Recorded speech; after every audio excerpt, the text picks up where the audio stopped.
రక్షకుడైన యేసయ్య శ్రేష్టమైన నామంలో మీ అందరికీ ఉదయకాల శుభాభివందనాలు.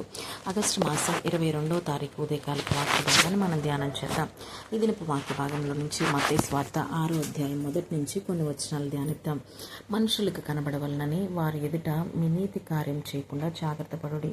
లేని ఎడల పరలోకమందున్న మీ తండ్రి యొద్ద మీరు ఫలం పొందరు. కావున నీవు ధర్మం చేయనప్పుడు మనుషుల వలన ఘనత నొందవలనని వేషధారుల సమాజ మందిరముల్లోనూ వీధుల్లోనూ చేయలాగున నీ ముందర బూర బోధింపవద్దు. వారు తమ ఫలం పొంది ఉన్నారని నిశ్చయముగా మీతో చెప్పుచున్నాను. నీవైతే ధర్మం చేయనప్పుడు నీ ధర్మము రహస్యముగా నుండి నిమిత్తము నీ కుడి చేయి చేయనది నీ ఎడమ చేతికి తెలియక ఉండవలను. అట్లయితే రహస్యమందు చూచి నీ తండ్రి నీకు ప్రతిఫలమిచ్చును అన్న వాక్య భాగాన్ని మనం చూస్తున్నాం. 6వ అధ్యాయంలో ప్రభులు వారు కొన్ని కట్టడలు ప్రతి క్రైస్తవునికి తెలియచేశారు. 3 సందర్భాలు రహస్యంగా చేయవలసిన కార్యాలు ప్రభులు వారు తెలియచేశారు. ఆ మూడిట్లో మొట్టమొదటి రహస్య కార్యం ఏమిటంటే నీవు ధర్మం చేయనప్పుడు అది ఎవ్వరికీ తెలియకుండా చేయాలని తెలియచేశారు. మనుషులకు కనబడవలనని మీ నీతి కార్యములు మరియు వారి ఎదుటి కనబడకుండా జాగ్రత్త పడండి.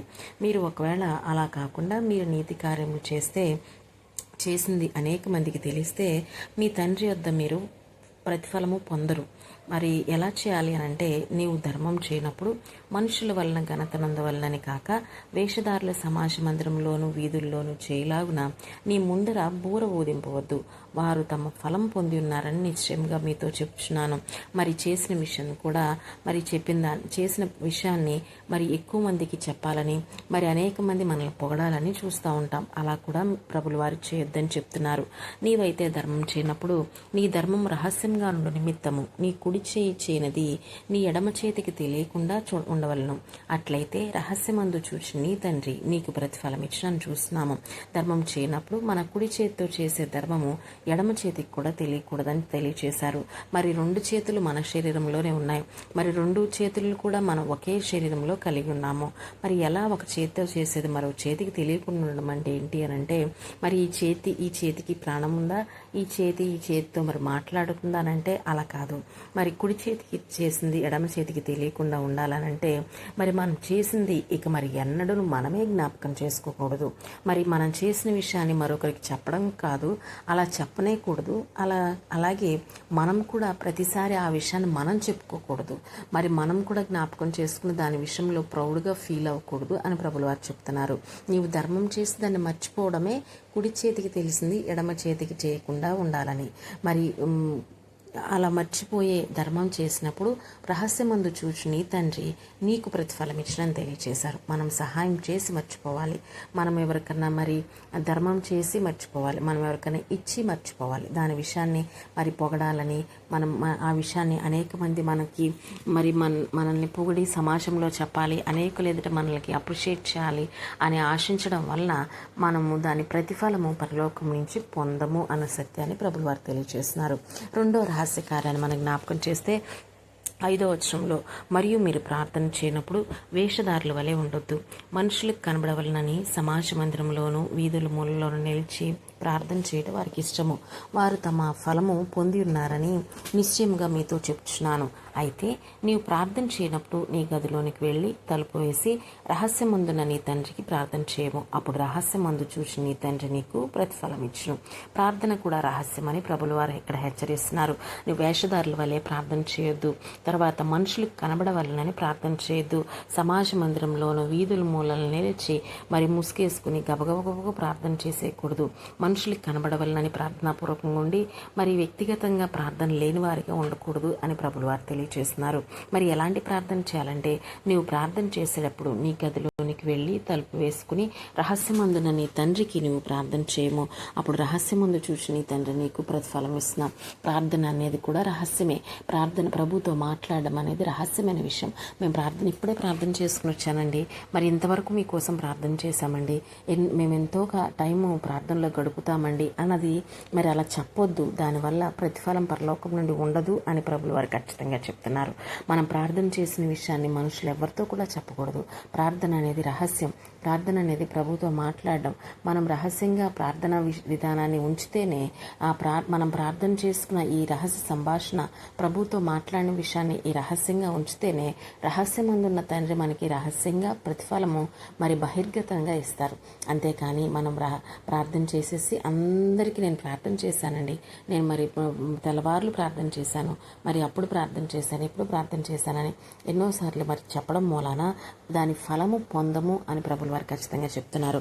మూడో విషయాన్ని గమనిస్తే 16వ వచనాన్ని చూస్తే 6వ అధ్యాయం 16వ వచనంలో, మీరు ఉపవాసం చేయనప్పుడు వేషధారుల వలె దుఃఖముఖులై ఉండకుడి, తాము ఉపవాసం చేయుచున్నట్టు మనుషులకు కనబడవలనని వారు తమ ముఖములు వికారం చేసుకుందరు, వారు తమ ఫలం పొంది ఉన్నారని మీతో నిశ్చయంగా చెప్పుచున్నాను.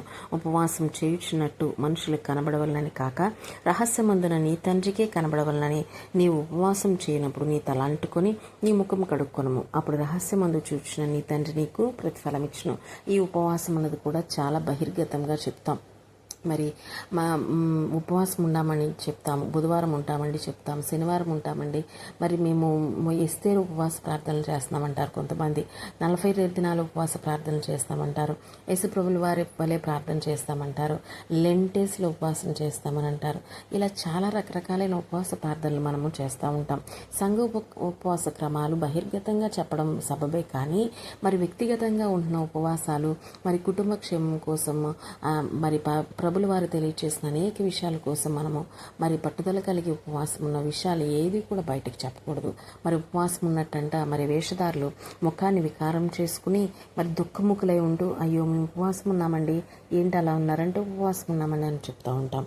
అలా చెప్పనే కూడదని ప్రభులు వారు ఖచ్చితంగా హెచ్చరిస్తున్నారు. మరి ఉపవాసం అనేది కూడా తప్పకుండా రహస్యంగా ఉంచితేనే, ఈ 3 సందర్భాలు కూడా రహస్యంగా ఉంచితేనే పరలోకమందున్న తండ్రి దగ్గర నుంచి ప్రతిఫలం తప్పకుండా పొందుకుంటాం. రహస్యంగా లేని పక్షంలో మనం చేసిన ధర్మములకు కానీ, మనం చేసిన ప్రార్థనకు కానీ, మనం చేసిన ఉపవాసానికి కానీ ప్రతిఫలంగా వాక్యంలో స్పష్టంగా రాసి చెప్పారు. కనుక ఈ విషయాన్ని మనం జ్ఞాపకం చేసుకుని ఇక ముందైనా సరే మనము ఈ 3 విషయాల్లో రహస్యంగా ఉంటూ పరలోకం నుంచి ప్రతిఫలం పొందుకుందాం. మరి చాలా విషయాలు ఎందుకని ప్రభులు వారు ఎంత ఖచ్చితంగా ఈ 3 విషయాలు ఎత్తిపెట్టి చెప్పారనంటే, ఈ విషయాలే మనం ఎక్కువగా మరి అందరికీ చెప్పుకుంటా మరి మన యొక్క మరి దానివల్ల మనకి ఘనత వస్తుందని చెప్తూ ఉంటాం. దానివల్ల మనకి ఘనత రాదు, మరి దానివల్ల పరలోకంలో ప్రతిఫలం ఉండదని ప్రభులు వారు హెచ్చరించి ఆ 3 విషయాలు కూడా రహస్యంగా ఉంచమని ప్రభులు వారి ఉదయకాల సమయం మనల్ని హెచ్చరిస్తున్నారు. అటు కృపను ప్రభులు వారు మీకు మాకు దయచేయనుగాక. ఆమేన్. ప్రార్థన చేసుకుందాం. గొప్ప తండ్రి, మీకు వందనాలు. మీరు మాకు కట్టడలు, విధులు, శాసనములు ఇచ్చిన్నారు తండ్రి. 3 కట్టడలు ఇక్కడ మాకు తెలియచేశారు. రహస్యంగా చేయవలసిన కట్టడలు మీరు మాకు తెలియచేశారు. ప్రార్థన, ధర్మము, ఉపవాసము, 3 రహస్యమని, రహస్యంగా చేస్తేనే రహస్యమందు చూచిన తండ్రి నీకు ప్రతిఫలం ఇస్తారని ఖచ్చితంగా తెలియచేశారు. ఈ కట్టడలు మేము గైకొనే భాగ్యాన్ని మాకు ప్రసాదించమని, అయ్యా ఎక్కడ తప్పిపోకుండా మాకు సహాయం చేయండి. మేము చేయుచున్న ప్రతిక్రియను బైబిల్ గ్రంథంలో స్పష్టంగా తెలియచేసి మమ్మల్ని హెచ్చరించారు. దీని విషయంలో జాగ్రత్తగా ఉండే కృప దయచేయమని యేసు పరిశుద్ధ నామములో అడిగి పొందుకున్నాం పరమ తండ్రి. Amen. God bless you all. Shalom.